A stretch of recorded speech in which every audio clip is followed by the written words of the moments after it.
The Liberals are following their Prime Minister and the economy of Canada right off the fiscal cliff. Already, interest charges on our debt will cost taxpayers more than the feds send to the provinces in healthcare.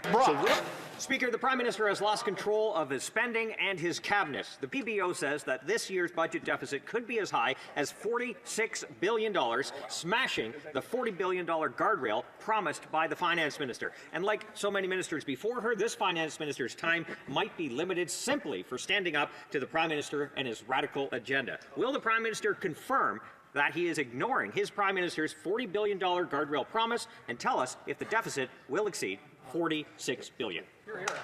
Mr. Speaker, the Conservatives have launched personal attacks on the Finance Minister, who's responsible for, among other things, the Canada Child Benefit, who's responsible for, among other things, ensuring that childcare is a priority in this country, moving towards $10 a day. What has that done in this country for its economy? Among other things, 110,000 women have been able to re-enter the workforce because childcare has now moved to an affordable level.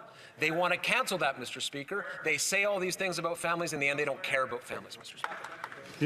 Speaker, from that answer, it's clear that the Liberals have abandoned all hope of keeping their $40 billion guardrail promise that was made to Canadians. While the unelected, unaccountable and phantom Finance Minister, Carbon Tax Carney, pulls the strings from the shadows, the Liberals are following their Prime Minister and the economy of Canada right off the fiscal cliff. Already, interest charges on our debt will cost taxpayers more than the feds send to the provinces in healthcare. So will the Prime Minister confirm that the deficit will not be over $46 billion? Mr. Speaker, there's some really good news. Last night, the Senate of Canada passed the legislation that's going to give a GST tax break starting tomorrow for all Canadians in all regions of the country, Mr. Speaker. That is actually good news. That is something in which the Conservatives campaigned on, but oops, they actually voted against it, Mr. Speaker. They're the Grinch of Christmas, Mr. Speaker, whereas we are giving a tax break during the holiday season. That is good news.